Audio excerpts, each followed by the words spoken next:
आळंदी पंढरपूरची वारी अगदी प्रसन्न वातावरणात चालू आहे. आषाढ महिना चालू आहे आणि आषाढ म्हटलं की आपल्या सर्वांनाच तळणीचे पदार्थ खावेसे वाटतात. त्यातलाच एक कापणी हा पदार्थ आज आपण बघूया. मस्त गव्हाच्या पिठाच्या खुसखुशीत कापण्या बनवूयात. चला तर त्यासाठी मी इथे पावशेर गूळ घेतला आहे. तो पाण्यात आपल्याला गरम करायचा आहे.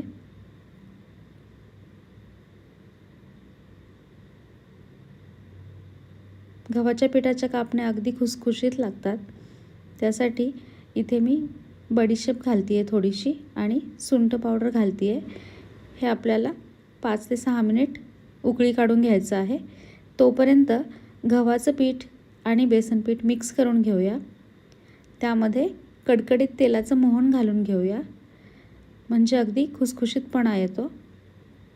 हे मिश्रण व्यवस्थित मिक्स करून घ्यायचं आहे.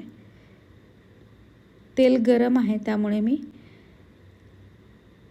उलथण्याचा वापर करून ते मिक्स करत आहे. चला आता त्यामध्ये आपण हे गुळाचं पाणी ॲड करायचं आहे. जसं लागेल त्याप्रमाणे तुम्ही स्टेप बाय स्टेप ॲड करू शकता. चवीपुरतं मीठ घालून घ्यायचं.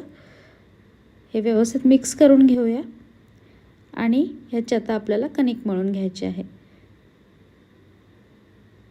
तुम्ही बघू शकता 5 ते 10 मिनिट कणिक मस्त भिजलेली आहे. आता याचे छोटे छोटे गोळे करून घेऊया आणि मध्यम जाडसर अशी याची लाटी लाटून घ्यायची आहे.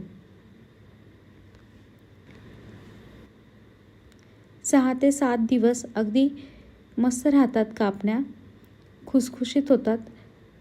चला तर ह्याची आता एक व्यवस्थित लाटी लाटून घेऊया. त्यामध्ये मी खसखस घातली आहे. एका बाजूने खसखस लावायची आणि हे परत मीडियम असं थोडंसं जाडसर लाटी त्याची लाटून घ्यायची.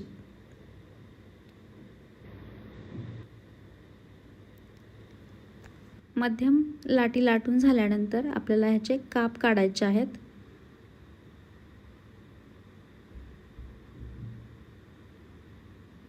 तुम्ही बघू शकता उभे आणि आडवे मी काप काढलेले आहेत.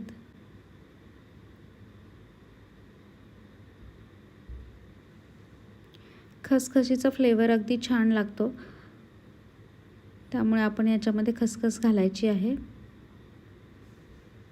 आपल्या कापण्या कट करून झालेल्या आहेत. तोपर्यंत मध्यम आचेवर तेलही तापलेलं आहे. आता आपल्याला ह्या गोल्डन कलर येईपर्यंत तळून घ्यायच्या आहेत. येस, आता आपण हे तळून घेऊया.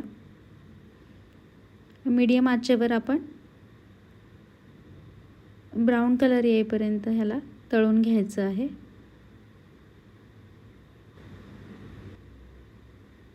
भोपळ्याच्या घारगेची रेसिपी आपण बघितली अगोदरच्या व्हिडिओमध्ये.